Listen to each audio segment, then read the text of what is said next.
I'm Marta Waller, and I'm here with Dr. Joe Haraszti, and we're here to talk about Joran van der Sloot, who has some problems of his own. And we've been talking about these missing young women, and is this young man a psychopath, a sociopath, a serial killer? These are questions that have come up. Is he maybe all of the above? Natalie Holloway disappeared 5 years ago. Then he takes a trip to South America, and suddenly we have yet another young woman, and there's video evidence of this woman going into his room.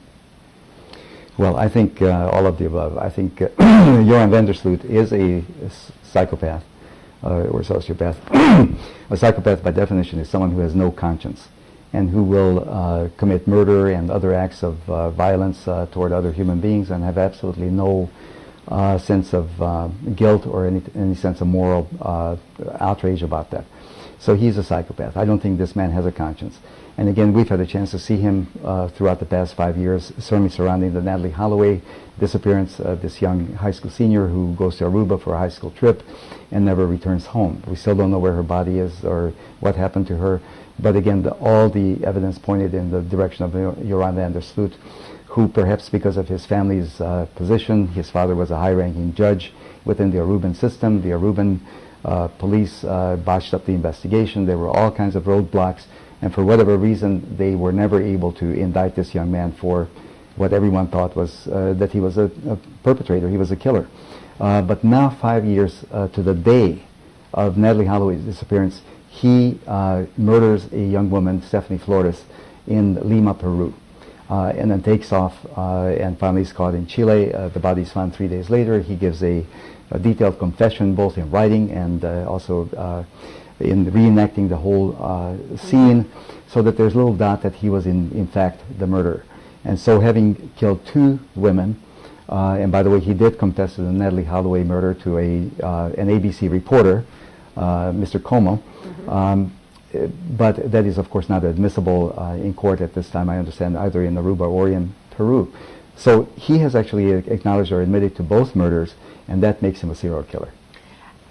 Well, he's playing the media, he's playing the justice systems everywhere, and sort of taunting them. You know, Yes, if you yes. let me go back to Aruba, I'll confess here. And he has become, we talked a little bit when discussing Lindsay Lohan, how celebrity affects the way you are handled. So he has sort of become a celebrity. Yes, he has. And I understand that there have been a number of women who have written to him and given him marriage proposals. Maybe they figure he'll be in prison and kill them.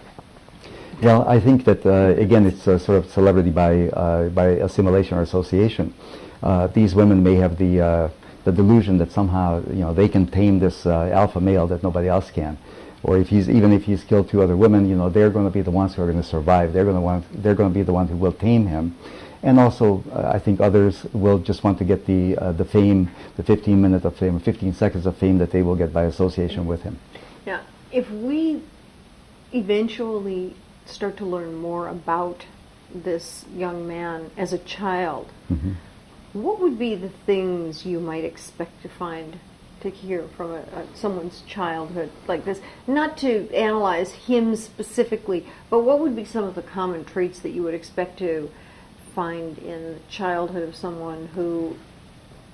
Well, again, I'm careful not to point too much blame at the parents, because again, we know that sociopathy is at least partly genetic. There's a nature-nurture part. In other words, some of it is an inherited tendency toward a lack of conscience development. There have been a number of studies in the past that have shown that people who are psychopaths or sociopaths, they don't process information the same way. They have different skin resistance and skin response to stress. For example, they can fake lie detector tests fairly easily, whereas others, those of us who don't suffer from sociopathy, we can't. A sociopath can fake a lie detector. They have a different skin resistance and galvanic skin response to stress. They don't manifest anxiety the same way. They don't seem to get as anxious about things as a person who doesn't suffer from this. So, as I say, I want to exonerate his parents to a certain extent. But again, the parents must have seen this coming. They must have seen certain signs. There's oftentimes cruelty to animals. There's bedwetting. and there's also precocious sexual play that precedes many of this. So if the parents were paying attention, they should have known or could have known that there's something very wrong with this young man. That it would have been behavior that maybe they might have tried to ignore, or just thought it'll pass, or this is just a phase, or maybe talked to him and said what's going on, but never really connected the dots. Right. Because sometimes we don't see what we don't want to see. Exactly. So if he had had a triad of bedwetting, cruelty to animals, and fire-setting behavior, then the parents should have taken him for an assessment at least, and should have tried to figure out what is going on with him. But my guess is that he's always kind of flown under the radar. He superficially presented someone who had the gift of gab, who was superficially social, and so on. He was even possibly popular. He's a good-looking young man, tall, very muscular, and so on. So he probably was attractive to the opposite sex. And he had an easy charm about him, which a lot of psychopaths do. So he would go out with some women, but it was almost like certain women would just, it would like something would hit him wrong, and that was it. But I wonder if Natalie Holloway and Stephanie Cruz, if these two women were murder victims, if there are others in this 5-year period of time, because it doesn't seem like that kind of that wouldn't be the whole pattern. Exactly. That there are just women who've disappeared that no one has said they're missing. Absolutely. I have a feeling that he has done this before. I think he is a serial killer. And I think if he lives long enough, and again, I say that's a big if, because he's in a Peruvian prison system where he may not survive until his trial date. So if he lives long enough, and if he at some point agrees to some type of a plea deal, I think we'll find out, just like we did with the Green River Killer, that there are many, many other women that have disappeared. And again, because of his family's position, he was able to make these things kind of go away. But he wants out of Peru because he feels he's safer in Aruba. Exactly. So that may be the trump card to get him to talk about things.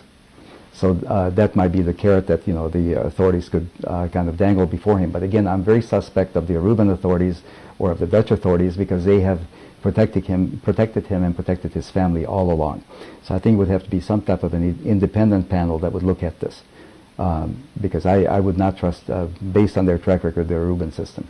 Well, this should be an interesting thing, and we'll definitely keep watching it, and we'll see what happens with Joran van der Sloot. And that's going to wrap it up for this episode of A Brief Chat with Joe and Marta. I'm Marta Waller. I'm Dr. Joe Haraszti. And we'll catch you next time. Yeah.